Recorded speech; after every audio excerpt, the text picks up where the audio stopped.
আপনাদের সাথে আমি ঈশিতা। আপনারা দেখছেন ইন্ডিয়া নিউজ টিভি। নিয়ে এসেছি আজকের বিশেষ খবর, চোখ রাখবো শিরোনামে। আসানসোলে টাওয়ার বসানোর নামে 24 লক্ষ টাকার প্রতারণা, 2 মহিলা সহ ধৃত 10 জন। 2000 চিকিৎসককে একেবারে সঙ্গে নিয়ে এই প্রথমবার বৈঠকে বসলেন মুখ্যমন্ত্রী মমতা বন্দ্যোপাধ্যায়। ডিভিসি রাজ্য টানাপোড়া নিয়ে তদন্তের দাবিতে মামলার অধীরের খারিজ করল হাইকোর্ট। বাংলাদেশ নিয়ে উদ্বেগ আবহে কোচবিহার সীমান্তে পরিদর্শনে বিএসএফ এর আইজি। ঝাড়গ্রাম মেডিকেলের চিকিৎসককে রহস্যময় মৃত্যুতে রাজ্যের রিপোর্ট তলব হাইকোর্টে।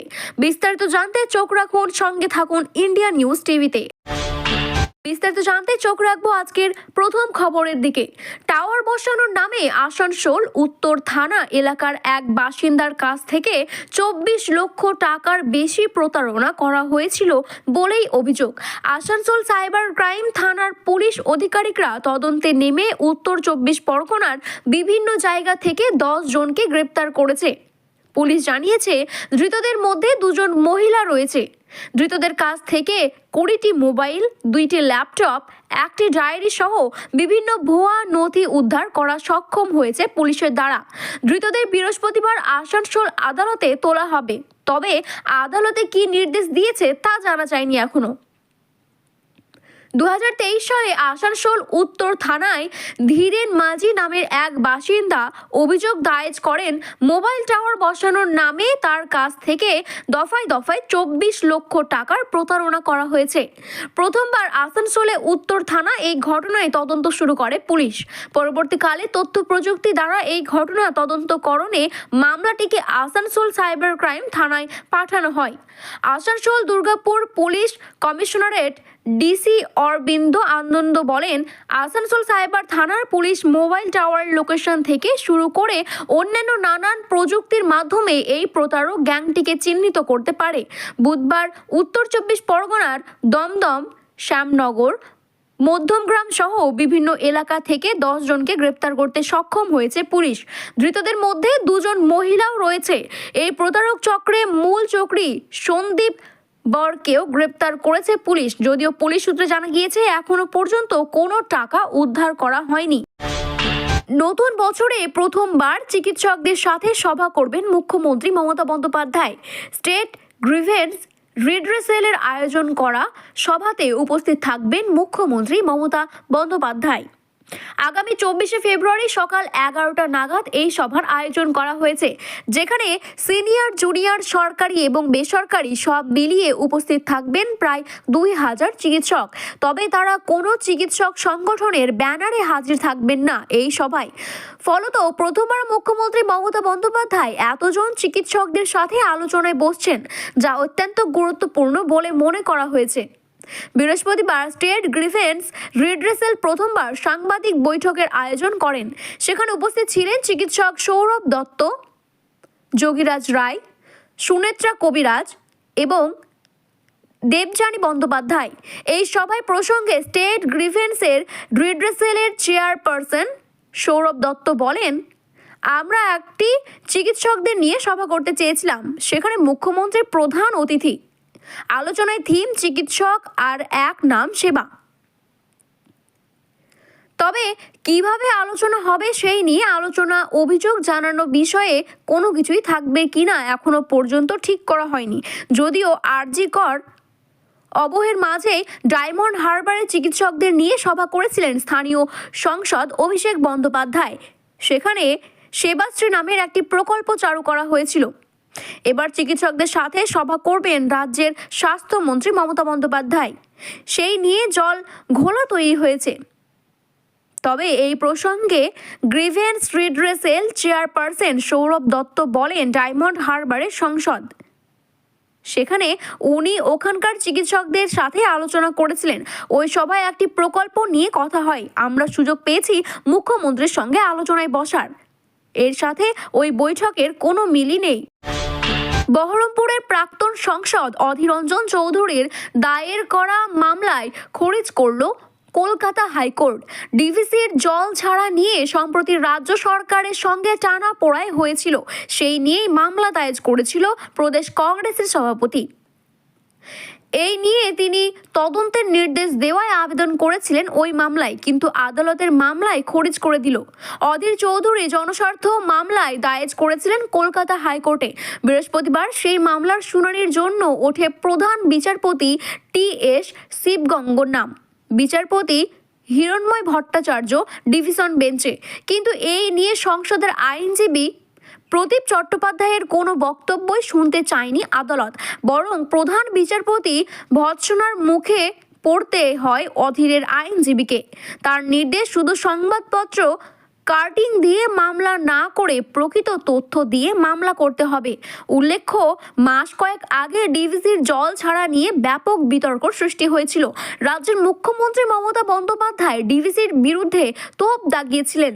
রাজ্যের বিভিন্ন অংশে হওয়া বন্যাকে ম্যানমেড বলেও দাবি করেছেন। ডিভিসির বোর্ডে পশ্চিমবঙ্গ, ঝাড়খণ্ডে একজন করে প্রতিনিধি থাকে। সেই বোর্ডে জল ছাড়ার সিদ্ধান্ত নেয়। এই নিয়ে বিতর্ক তৈরি হয় অনেক। জল ছাড়ার বিষয়ে পশ্চিমবঙ্গের প্রতিনিধিরাও সম্মতি জানিয়েছিলেন বলে কোনো মহল দাবি করেছে। এরপরে রাজ্য সরকারের তরফে ডিভিসি থেকে নিজেদের প্রতিনিধি প্রত্যাহার করে নেওয়া হয়।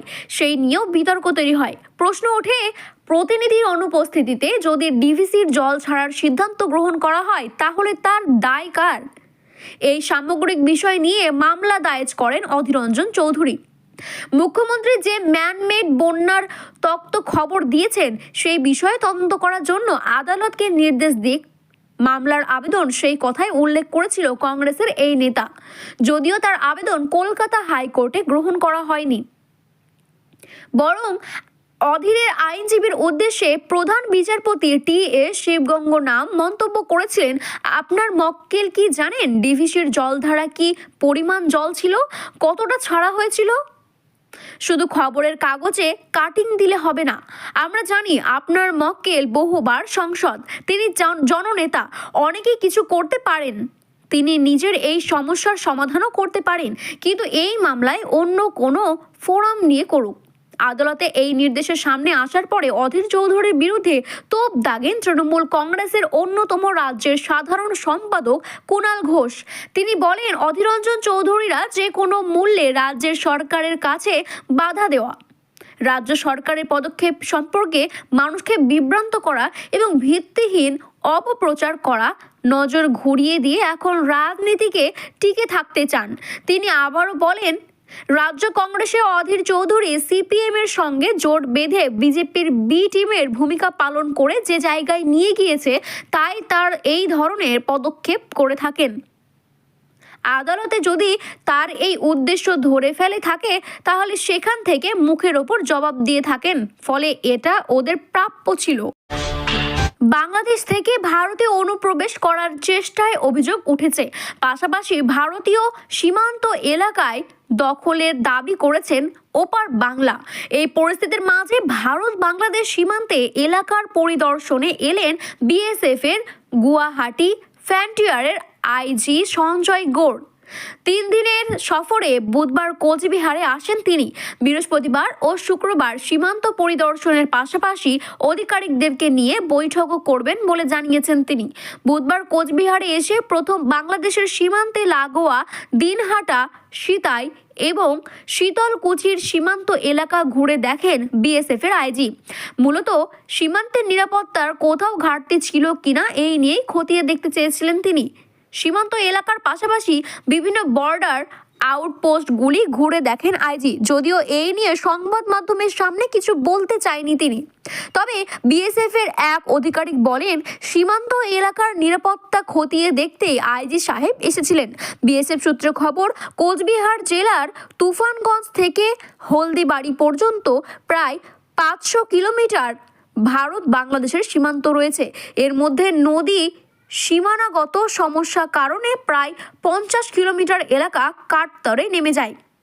এই কাটাতর না থাকলে সুযোগের ওই সমস্ত এলাকা প্রায় প্রচার চক্র বলেই মনে করা হয়। পাশাপাশি বেআইনিভাবে মানুষের যাতায়াতও চলতে থাকে।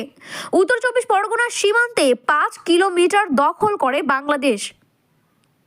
ভিত্তিহীন মন গড়া বলে উড়িয়ে দিয়েছিল বিএসএফ। গত সোমবার রাত থেকে মঙ্গলবার রাত পর্যন্ত কোচবিহারের মেখলিগঞ্জ সীমান্ত থেকে 7 জন বাংলাদেশিকে আটক করেছে বিএসএফ। এর আগে গত 1 জানুয়ারি দিনহাটি ঝিকরি সীমান্ত থেকে $1,03,800 মার্কিন মুদ্রা এবং 1 লক্ষ টাকা বাংলাদেশি মুদ্রা উদ্ধার করেছে বিএসএফ। দিন কয়েক আগে শীতলকুঞ্চি সীমান্ত থেকে বেশ কিছু ইয়াবা ট্যাবলেট উদ্ধার করা হয়েছিল। তাছাড়াও বাংলাদেশ সীমান্তে লাগোয়া এলাকাতে উত্তেজনা রয়েছে অনেক। এদিকে আরজি করের পর আবারও ঝাড়গ্রাম মেডিকেল কলেজ ও হাসপাতালের রেসিডেন্ট ডক্টরের অস্বাভাবিক মৃত্যুর মামলায় রাজ্যের রিপোর্ট তলব করল কলকাতা হাইকোর্ট।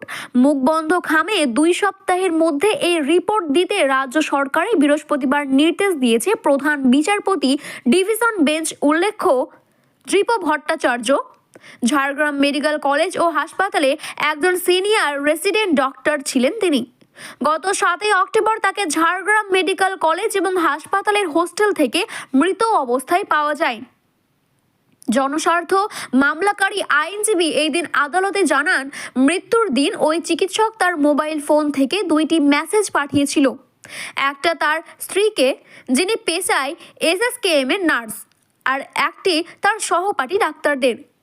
সেখানে হাসপাতালে থ্রেট কালচার নিয়ে স্বজন পোষণের বিরুদ্ধে তার ক্ষোভ বক্তব্য করা ছিল।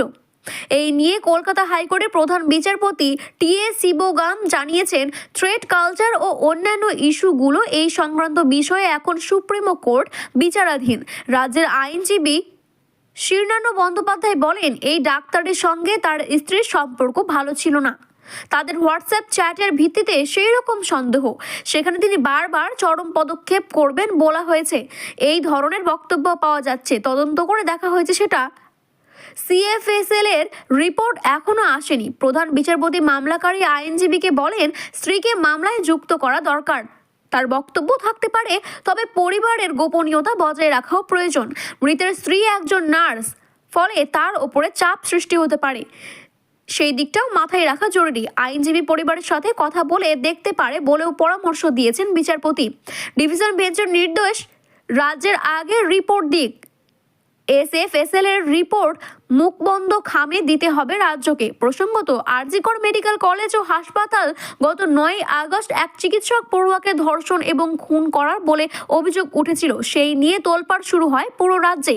এখন এই রাজ্যের বিভিন্ন মেডিকেল কলেজে থ্রেট কালচার নিয়ে একাধিক অভিযোগ উঠতে শুরু করে।